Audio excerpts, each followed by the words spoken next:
Hi, hello David. This is Christian here in Santiago, Chile. I'm doing an entry for your contest for the 70s, 80s, 90s, and 2000 decades. I found your contest very interesting and a little bit difficult because when I first saw the video, you asked for one record that we think, or I think, it was the best of the decade. So it was really hard. So I decided to pick up a little bit more from every day, for from every decade, because choosing only one, it was going to be impossible.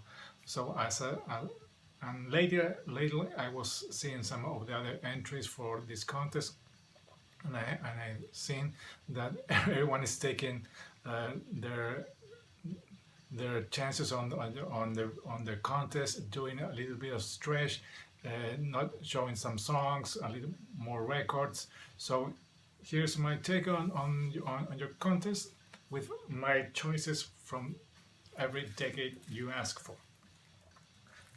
As me being a more hard rock, heavy metal, thrash kind of guy, my taste is a little bit more limited, as you can imagine. I don't have many music outside this kind of of music. So but I do like some softer things that I would like to show in this entry. First, from the 70s, one of my favorite bands from back in the day, Black Sabbath, and their album Sabotage. This is a great one from the 1976, I think.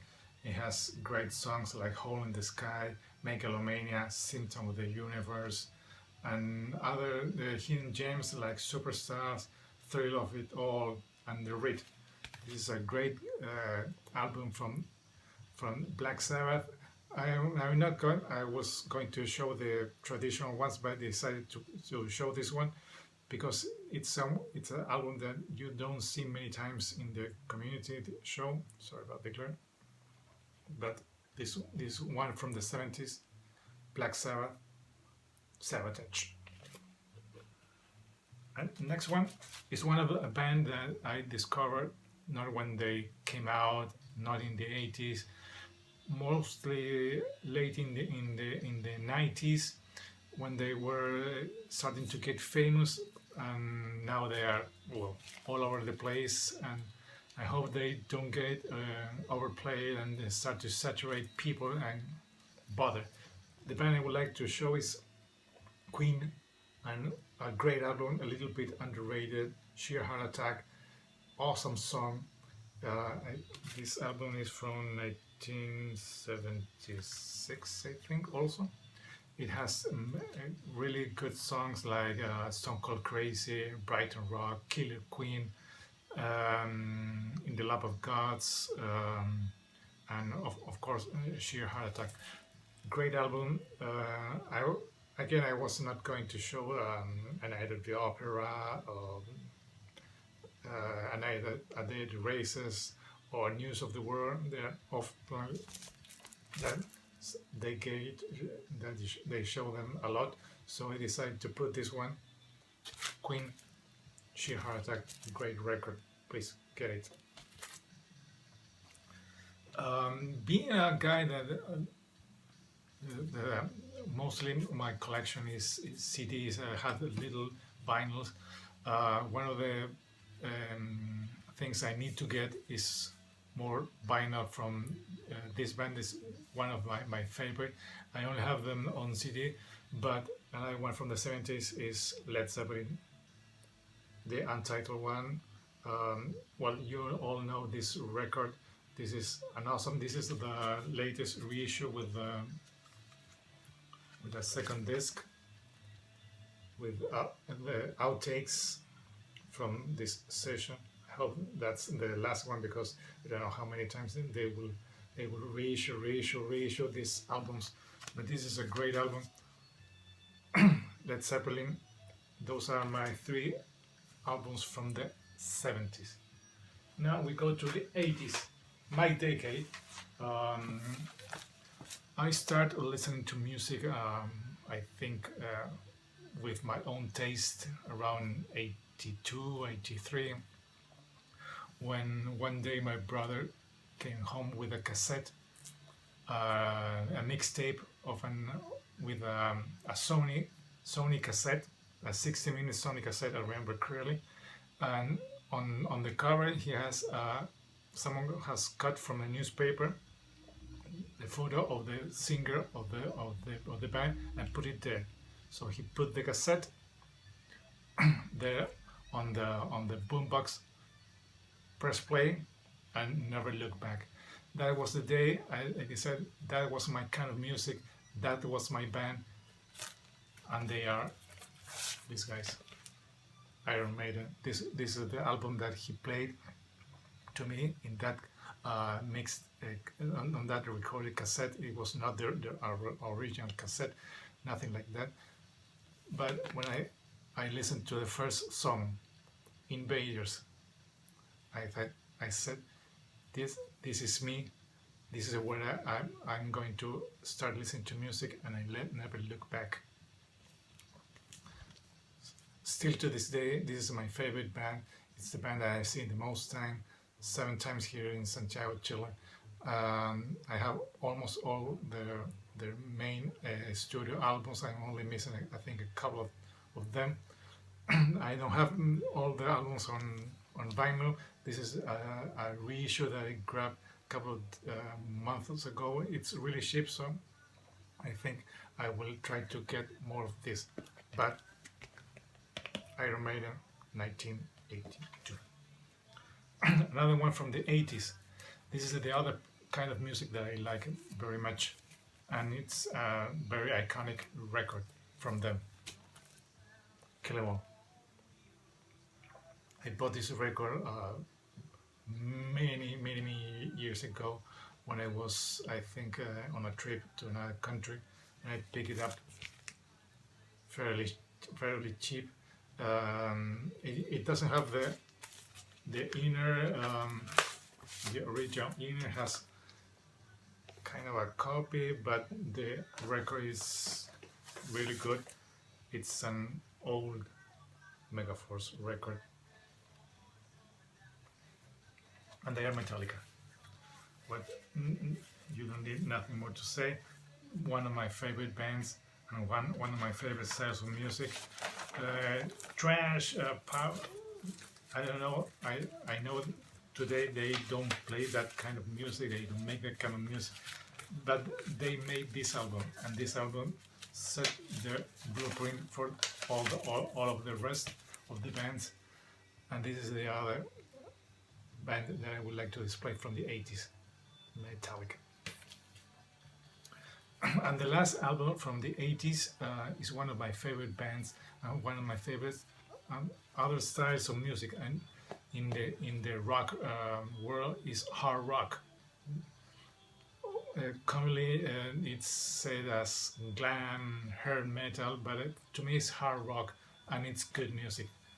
And one of the best bands from that era is Rat, and their debut album on a major level, Out of the Cellar.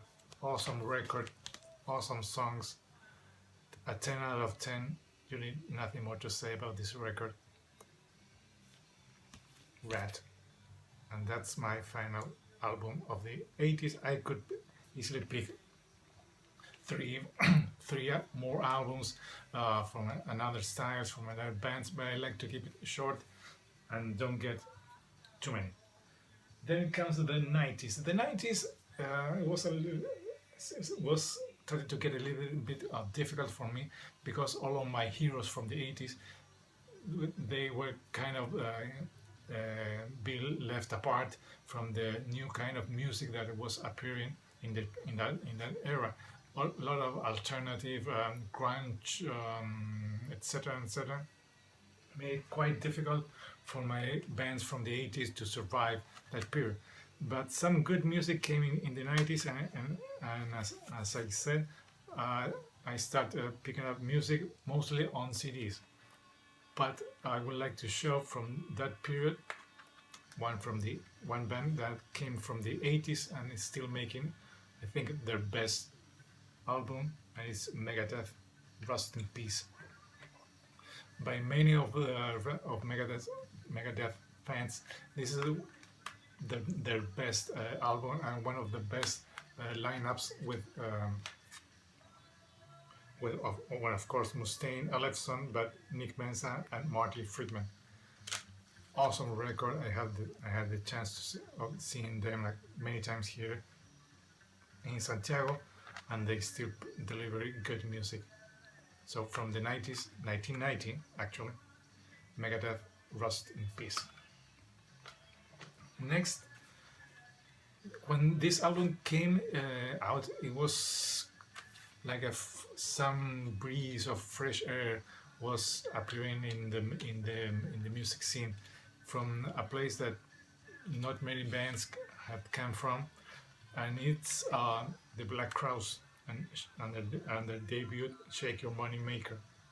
Great record. Some said in the beginning that it was a cross between the Rolling Stones, Led Zeppelin, sometimes the Faces, but I think it's really good. Southern rock, blues rock, great album. This one and the second one, the Southern Harmony and Musical Companion, awesome records. And last year, at the end of the last year, they announced their reunion. Once again, their reunion, the brothers, more on a commercial move, but again, if they're going out, they're making good music. That's good. The next band from the 90s is one of the on the more alternative kind of music or styles. Sometimes it doesn't get the recognition they deserve, maybe because of the type of music or the goofy sound of the singer, but they are an awesome band, and they are Primus. This is the album Frizzly Style. I have the chance seeing them three times here in Santiago. One opening for their first reunion tour of Faith No More. The second time doing a gala, performing this album in its entirely. And 1 year ago, I got the chance of seeing them supporting the latest album, the Saturated 7, and it was the reunion of the classic lineup. But this is a great album. If you like King Crimson with rock, this is your band, Primus. And if you like bass players, you're gonna like Les Claypool. So those are my bands from the 90s. Now, the 2000, that started to become a little bit complicated for me, because again, not many music I was getting. Mostly I was trying to get some old bands that were putting out reissues of their material, but suddenly in 2000, order came back to the kingdom when Bruce Dickinson came back to my band Iron Maiden. He had left the band in the early 90s, released really good records being solo, and Maiden not so much. They released 2 albums with Blaze Bayley that were okay, some good songs, but the other ones not so much. Blaze Bayley was not the kind of singer or vocalist that Maiden needed. So when Bruce came back, everything was in order again.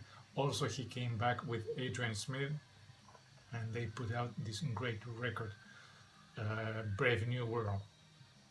Great record with great songs. Sometimes the thing with Iron Maiden is they're getting too progressive songs, and sometimes they're getting too long, but still great music from them.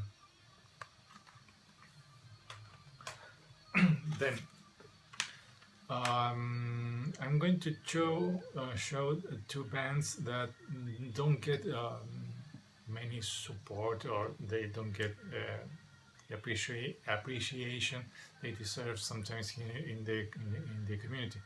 They are one band that put out a record that no one can see it coming from, especially from a country that they put out a lot of music, but not in their mother tongue or their main language. It's Rammstein. This is a great record. It's the album Mutter, or Mother in German. It's from 1993, and it has really, really good songs like Links, I think songs in German that I cannot pronounce. Even though it's all sung in German, you can always appreciate good music, and this is one hell of a record. And the first one also, and the second one, this is their third major album, and they always put great shows. If you get the chance to see them live or in a DVD, please do yourself a favor and watch Rammstein. You won't be disappointed. And the last one from the from the first decade of the 21st century is an odd band, because they are from ethnic minority in the world, that they have been I think have trouble with where they came from, so they start making some good music here in the States. And the band is System of a Down. They usually sometimes they get put in the new metal kind of music. Yes, you can say it's new metal, but not in the kind of new metal like Korn or Limp Bizkit or Deftones or something like that. I think they have their own style. They are very peculiar, and the music is different with a lot of ethnic touches here and there. The singing of Serge Tankian, it's really, really good. It's very unique, and the guitar play of Daryl Malakian, it's also very, very unique and different from everything that was there in that period of time. This one was a major album. They had one before, but this one put them right on the map. Songs like Toxicity, Prison Song, Bounce, and of course Chop Suey. That's the So this one is the band I would like to show from the first decade of the 21st century, because I think they've made something different, not being as a copycat of the alternative kind of music, but that's different, and it's really, really good. And finally, from the 2010s and beyond, I pick up again three bands, three older bands or big bands, or that they have quite a catalog, that they put out some really good material that was kind of a surprise for the fans, for the media, and for everybody. The first one is Alice in Chains, Black Gibbs Way Back to Blue. Is the album with their new singer, William Duval. It's an album that no one seen this one coming. We all thought that Alice in Chains was done when Lane Staley passed away. Jerry Cantrell put out some solo material that it was really good, but it wasn't Alice in Chains. So then when they announced they were coming back with a different singer, with a new singer, we thought, we don't think it's gonna work. I don't know. Lane Staley being such a unique person, an iconic singer, and the melodies were kind of his trademark, along with George Cantrell. But this is a great record. Black gives way back to blue. Great comeback from Alice in Chains, and it's good to see them back. Next one. This one was when they decided to put this album back.